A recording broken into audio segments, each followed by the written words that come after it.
بسم الله الرحمن الرحيم الحمد لله رب العالمين والصلاة والسلام على سيد الأنبياء والمرسلين نبينا محمد وعلى آله وصحبه أجمعين أما بعد. We take this time before the Jummah prayer to deal with questions or answer questions that I get from the community. I try to leave the floor open. If anyone has any questions, I give preference to those that are here. If not, there are questions that I do receive that I'm more than willing to answer and deal with. تفضل. وعليكم السلام.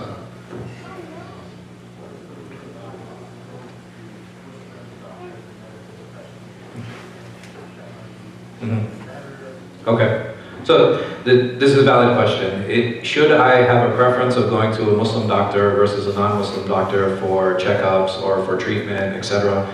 The only time that there would be preference in getting the opinion of a Muslim doctor is if it affects my worship. So, for example, if I need to figure out whether I should fast or not, then in that situation, I would get the opinion of the doctor. And please remember this, doctors are medical specialists. They are not muftis. Doctors are medical specialists. They are not policymakers.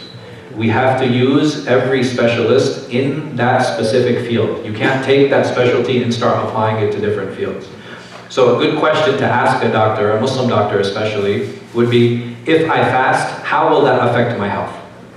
Then I take that information to the mufti and said, the doctor said this, can I fast or can I break my fast? That's in that situation is when that would apply. But again, it's understanding where to use the Muslim doctor. And the reason we would prefer the Muslim doctor over the non-Muslim one in that situation is not because the Muslim doctor is essentially better, right? A person being Muslim doesn't make him a better doctor. That's not the qualification. A good doctor is based off his understanding and application of medicine. The reason we choose him is because for the Muslim, the religious component is more important than the non-Muslim. And it's very natural. Why? Because he's Muslim, right? So he loves the religion, he loves the deen, and he wants to help spiritually as well. For the non-Muslim, spirituality versus health, he's going to give importance to health because it's not on his priority list. So again, it's not an issue of who's better or who's not. It's an issue of who's going to give me the correct information I need in order for me to make a sound judgment that will affect my worship specifically. There are certain things that might not affect my worship. In that situation, I would say go to the better doctor, right? I wouldn't say in this one, go to the Muslim one. I would say go to the better doctor. Even within businesses or mechanics, some people will be like, oh, you should go to a Muslim mechanic or a Muslim business. No, go to the good business. Go to the good mechanic because our Muslims, we should raise our standard. I'm not going to go to someone just because they are Muslim. I'm going to go to them because they're offering a good service. And as Muslims, we should offer better services. That we are required to offer better services. We need to be more competitive in our spaces. We need to have better customer service. We need to make sure that we're doing work thoroughly. We need to make sure that our customers are happy when they're leaving us. And if I provide a better service, not only will the Muslims come to me, but so will the non-Muslims. It's something that is very badihi, it's very natural. Even opening up businesses that cater just to Muslims, whether it be restaurants or whether it be grocery stores, etc., it is extremely challenging to survive as a business only catering to Muslims when you live in a country where the population is less than 1%. Think about that. My business can't survive just on the support of this small population. I need to make sure that my business caters to everyone. And in addition to that, I have special services that I can cater to and provide for Muslims. It's very challenging as a butcher, for example, if my market is halal meat, it's a very limited market. But if my market is organic meat, but it is halal, now I cater to everyone. So I think it's important that we kind of change the perspective on what we're doing in our business practices and how we raise our standards. That's more important to me. So whether you be a doctor or a dentist or an architect or an engineer or a plumber or an electrician, give better service.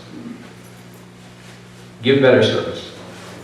And for some of us, not only give better service, pay taxes. Like there's so many people who work on cash.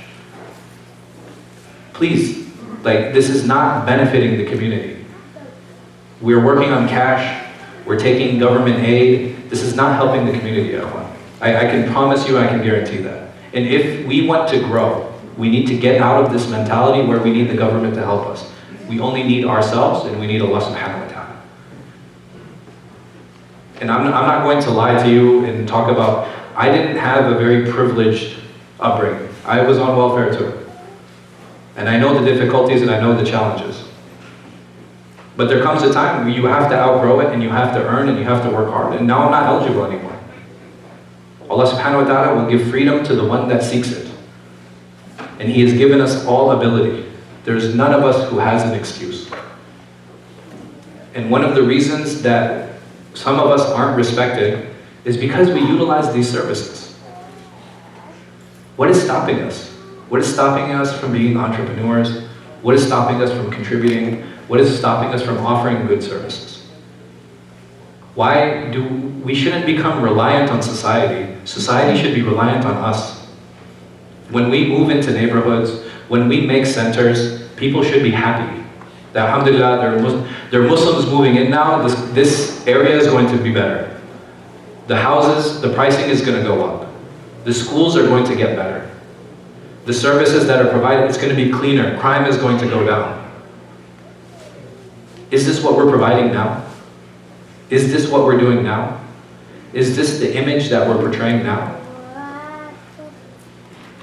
I don't know.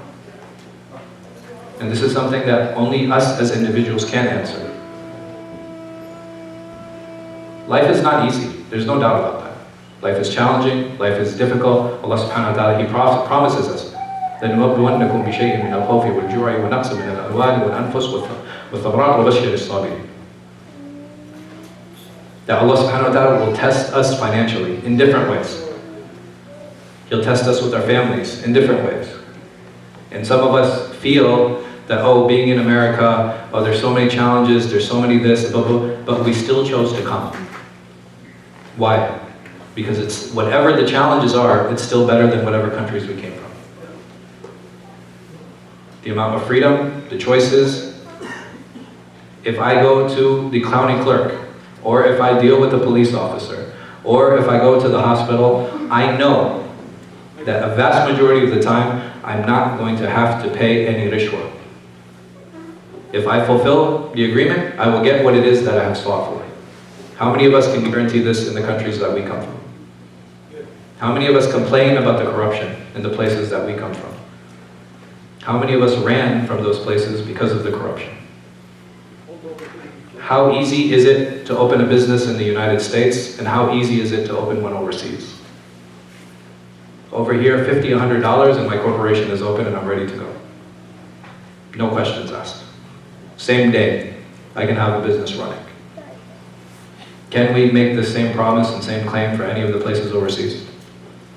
How many of us need wasla, right? We need some kind of networking or connection, or how many of us need to know somebody to get things going? How much money do we have to pay just for entry, just to get into the business or get into the field? And how many of us have been given freedom to do what it is that we enjoy and make money off of it and have become successful? The only thing stopping us from success, and this is a promise I make to everyone, the only thing stopping me from success is me. No one around me who's holding me down. You know why? Because I'm not important enough for people to care.